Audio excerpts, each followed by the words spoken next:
જય હિન્દ, જય ભારત મિત્રો. હું છું કિશન મીઠાપરા. આપની ચેનલ મારો સમય મારું પુસ્તકમાં આપ સર્વનું હાર્દિક સ્વાગત કરું છું. તો આજે આપણે થોડીક વેદના ગાવી છે. વેદના ગાવા માટે આજે આપણે ભેગા થયા છીએ. વેદના.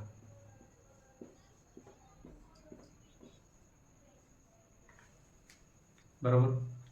આજે ટોટલ 10 આજે થઈને 10 વિદ્યાર્થીઓ. આજે તારીખ થઈ ગઈ 21 ફેબ્રુઆરી 2026.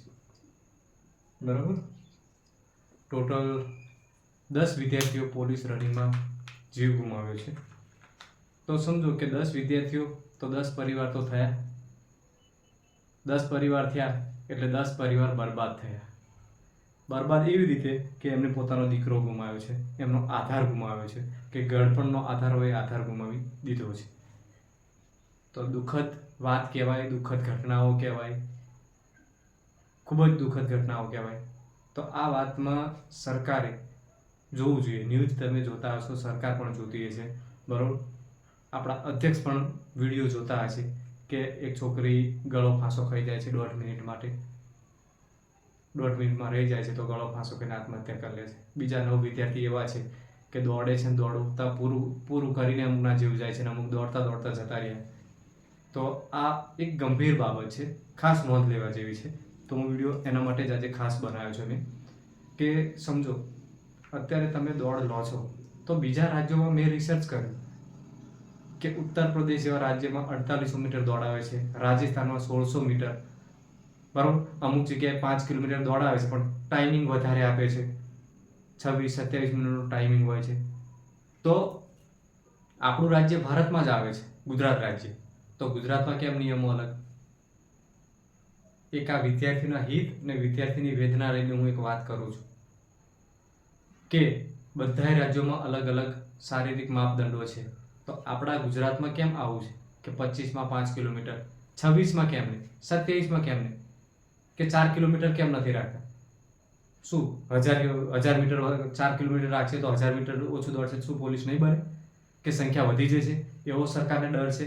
એવું કંઈક અધ્યક્ષને ડર હોય કે કાયદા બનાવનારને ડર હોય કે સંખ્યા વધી જાય તો અમે શું કરીશું? તો જે એક્ઝામમાં નીકળવાના છે તો નીકળવાના છે, પણ આ તકલીફો તો નહીં થાય વિદ્યાર્થીઓને?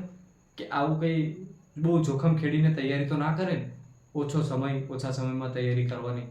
તો સરકારે આ ગંભીર બાબત નોંધ કરવી જોઈએ હવે, બરાબર. અને દોડના જે શારીરિક માપદંડો છે એમાં સુધારો કરો તમે. આ મારી એક નમ્ર અપીલ છે, નમ્ર વિનંતી છે વિદ્યાર્થીઓ વતી, એક વિદ્યાર્થીના વેદનાને લઈને. બાકી 20 કે 25% જ આ વખતે રિઝલ્ટ આવવાનું છે. 10 લાખ ફોર્મ ભરાયા છે, માંડ 2.5 લાખ છોકરાઓ પાસ થવાના છે, બીજા બધાય ફેલ. એનો મતલબ એવો નથી કે બધાએ મહેનત નહીં કરી હોય. 7.5 લાખ ફેલ થવાના છે તો એનો મતલબ એવો નહીં કે 7.5 લાખમાંથી બધાએ મહેનત નહીં કરી હોય. ઘણા વિદ્યાર્થીઓ છે, 2-3 લાખ એવા વિદ્યાર્થીઓ જે મહેનત કરવા છતાંય ફેલ થયા છે, અને અમુક એવા વિદ્યાર્થીઓ છે ડાયરેક્ટ આવ્યા છે.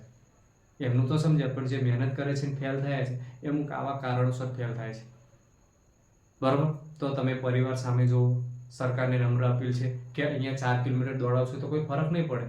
બાકી ટ્રેનિંગમાં તો એમને રોજ દોડવાના જ છે. ટ્રેનિંગમાં જે 60 કિલો વજન લઈને ગયો હોય એ 50 કિલોનો થઈ જાય છે, 70 કિલો વજન લઈને ગયો હોય એ 55 કિલોનો થઈ જાય છે. ટ્રેનિંગ તો હાર્ડ જ છે, હાર્ડ જે ટ્રેનિંગ કરવાના છે તો કરવાના જ છે. તો ભાઈ શા માટે આવું? સાહેબ બુદ્ધિ વિચારો, શાંત રાખો. ગયા વર્ષે પણ થોડા ઘણા વિદ્યાર્થી જતા રહે, આ વખતે 10નો આંકડો, હજુ તો દિવસો બાકી છે, 15-20 દિવસ જેવું દોડનું કોન્સ્ટેબલ. હજુ શું થાય ભગવાન કરે, કોઈ વિદ્યાર્થીને અડચણ ના આવે, પણ આપણા હાથમાં તો છે નહીં, બરાબર. એટલે સરકારને નમ્ર અપીલ છે કે નવી ભરતી લો તો ટ્રેનિંગમાં દોડ આવી જ જાય છે તો અહીંયા ઓછી કરો તો શું વાંધો છે, બરાબર. તો કોઈ આત્મહત્યા નહીં કરે, અટેક નહીં આવે, પ્રેશરમાં નહીં આવે, ડિપ્રેશનમાં નહીં આવે. બધું વિચારીને કરો અને યોગ્ય નિર્ણય લો.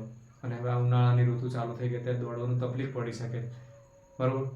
અને ઘણા વિદ્યાર્થીઓને તકલીફ થઈ જાય છે. અત્યારે ખોરાકી એવી થઈ ગઈ, રાસાયણિક ખાતરોના તેલ એવા થઈ ગયા, એના કારણથી આ બનાવ બની શકે છે, બરાબર. પહેલાં જેવા ખોરાક રહ્યા નથી. તો આ બધા કારણો અત્યારે જવાબદાર બની શકે છે. તો તમારે પણ દોડમાં સમજવું જોઈએ કે હવે દોડ ઓછી કરવાની જરૂર છે, બરાબર. તો મારો વિડીયો કોઈ સરકારી કર્મચારી જોઈએ તો કોઈ આગળ રીટ નાખજો, અરજી કરજો. આપણી માને એક નાની અમથી અરજી તો સારું છે. બાકી ગયા વર્ષે ફરી વખત ભરતી આવે છે ને આવું કરશો તો ઘણા વિદ્યાર્થી આવી રીતે જીવના જોખમે જતા હોય છે, અને આવી રીતે જતા રહે તો શું કરવાનું? પરિવાર તો બિચારો હવે એક છોકરો એવો હતો કે એકનો એક જ હતો, બનાસકાંઠા બાજુનો. હવે આના મા બાપને શું આશા રહી? કોની આશા રહી? હે, નોકરી મળવી એ તો મળે, એ 2 નંબરની વસ્તુ છે. નોકરીથી જીવન જાય છે એવું નક્કી નથી, બરોબર? કે નોકરી હોય તો જ જીવન જાય, નથી એ જીવે છે, છે એ જીવે છે, બરોબર? પણ આધાર ઘરનો તૂટી જાય છે. એટલે સરકારને નમ્ર વિનંતી કે તમે આ બાબતે ખાસ ધ્યાન રાખો અને આવતા કે ફરી જ્યારે પણ ભરતી લેવાના હોય, 27માં આવે કે 28માં આવે, તો દોડના શારીરિક માપદંડોમાં ચેન્જ કરો અને ઓછું કરો. ટ્રેનિંગમાં તો દોડવાના છે, દોડાવવાના જ છે, બરોબર? તો મળીશું હવે આવતા નવા વિડીયોમાં. ત્યાં સુધી જય હિન્દ, જય ભારત.